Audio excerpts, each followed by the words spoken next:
Anthony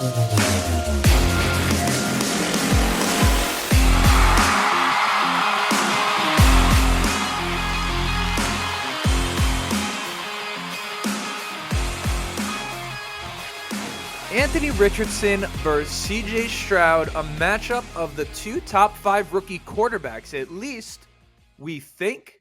Now, I'm going to take this thing from a Colts perspective because I do feel that this game is a lot more about the Indianapolis Colts than it is the Houston Texans. Now, am I biased? I mean, maybe just a little bit, right? It's possible that I may be looking at this thing from a Colts perspective, but when you talk about whether or not the Colts are going to win this football game, I feel it doesn't have much to do with whether or not Davis Mills or CJ Stroud is starting at quarterback. We know that CJ Stroud is at least presumably the future of the Houston Texans. I so happen to be a huge fan of CJ Stroud coming into the draft. Now that he's on the Texans, he's a bum. He's a bust. We all know this. But I think him and Davis Mills right now are in such a similar spot. I don't view either of them as having much more of an impact on the game than the other, at least as it stands currently today going into this week. When I look at this game, I'm thinking about Quenton Nelson because it's quite possible that when it's all said and done, it's going to be his availability that ends up swinging the outcome of this game. Because the way I look at it, the Colts last week against the Jacksonville Jaguars, sure, they lost. They came out and played well. Deion Jackson had 13 yards for 14, or rather 13 carries for 14, basically the same thing. They're almost the same number. He averaged basically 1 yard a carry. If the Colts were to come out this week playing like they did last week, but Zack Moss was just able to average like 4 yards a carry, it's hard for me to picture the Colts losing this football game. It just seems like that would be a recipe for a win. Now, that being said, Horseshoe Huddle, thank you for all the news that I'm able to come out here and tell people. I learned from them just right now before I was actually in the middle of the episode. I had to restart the episode just to bring this and change my perspective a little bit. They brought up Arlington Hambright, the Indianapolis Colts. So is that a tell on whether or not Quenton Nelson's going to play? It could be. Again, if Quenton Nelson isn't playing tomorrow, we'll look at Arlington Hambright coming up and being like that was the tip-off, but it's quite possible they just want an extra guard there if Quenton Nelson is to re-aggravate something during the game. So we don't technically know yet if Quenton Nelson is going to be in or out. We assume it's a game-time decision, but I have to release the preview no matter how you look at it. So what we're going to be talking about today are my thoughts going into the game, going into a Week 2 matchup against the Houston Texans, who we have been able to rely on as a punching bag as Indianapolis Colts fans for quite some time. And we could speak in generalities all we want about this season, about this organization. We can be negative all day. And I'm not saying don't voice your emotion, but at the end of the day, if you are, I don't know, in that frame of mind about this team all the time, what's the point of all this, right? I mean, we're sitting here talking about the Indianapolis Colts. If we just sit here and stay negative, we can't further the conversation at all.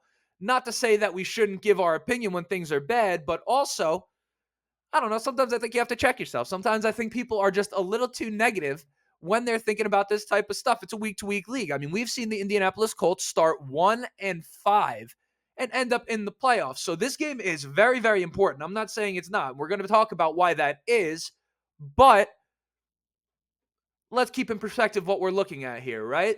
The story of this season is far from written. So let's get into it. But before we do, I'm just going to introduce myself. My name is Justin. This right here is the Riding the Bench Colts cast.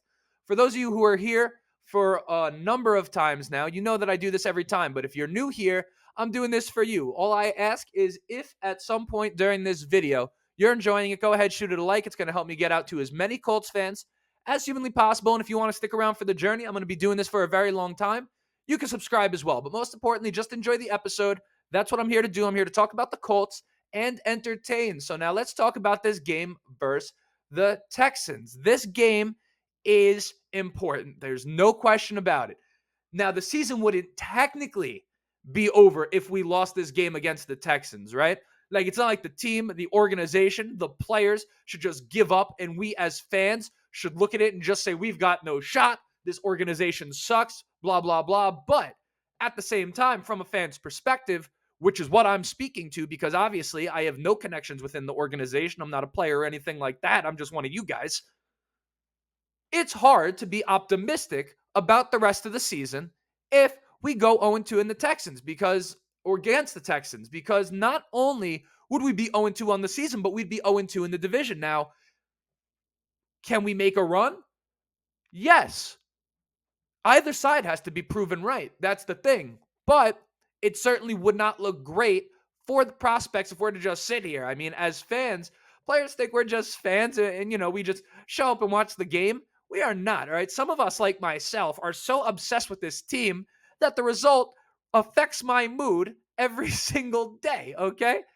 So it'd be tough going into next week, but we saw Jonathan Taylor post the story now, right? Anyone see that on Instagram? Or maybe it was even on Twitter too. I saw it on Instagram.